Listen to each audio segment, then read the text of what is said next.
الله الله الله على نور رسول الله. الله الله الله على نور رسول الله.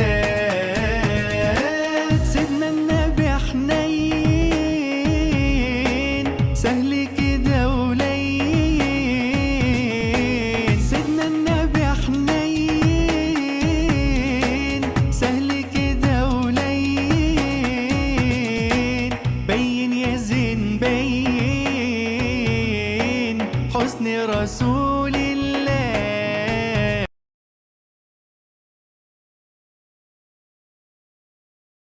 بسم الله والصلاة والسلام على رسول الله سيدنا محمد عليه أفضل الصلاة والسلام. ازيكم حبايبي عاملين ايه؟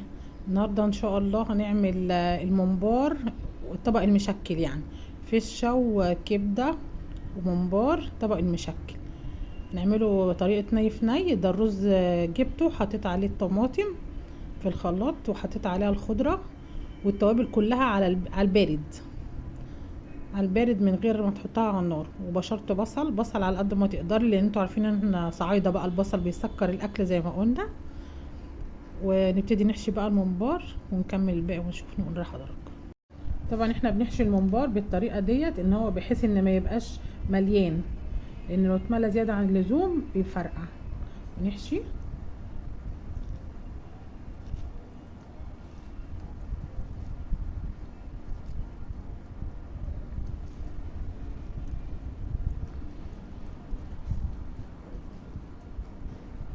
نبتدي نوزع كده. الرز بيبقى بالمنظر ده مبططينه كده، عشان لو مش متبططش كده بيتفرقع في السوا. كده بتدي وقت للرزايه تستوي وما يفرقعش معانا. هنا بقى بنسلق الفشه كده. الفشه هي بتتسلق معانا، استوت الحمد لله خلاص. هنا بقى الميه غليت معانا، نبتدي نحط الفلفل الاسمر والملح. نبتدي بقى ايه، نسقط الممبار يستلق. بسم الله الرحمن الرحيم.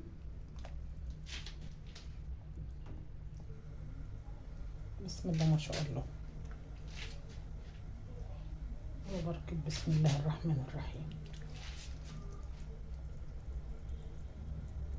بسم الله ما شاء الله. بسم الله الرحمن الرحيم.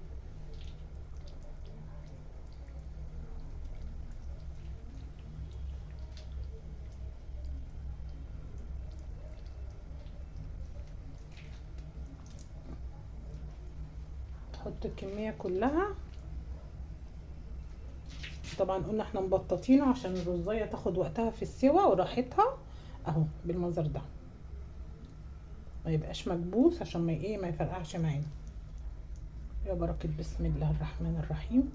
طبعا ذكر الله في الاكل بيخليه زي السكر. بسم الله ما شاء الله.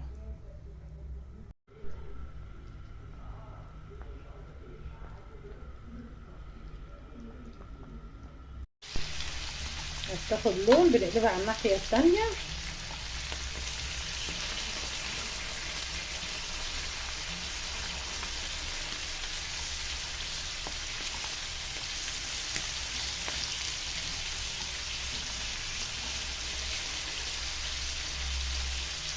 بسم الله ما شاء الله.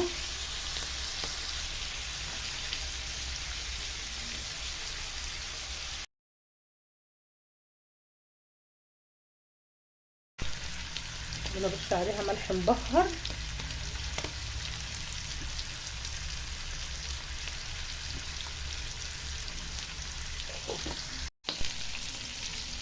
بسم الله الرحمن الرحيم.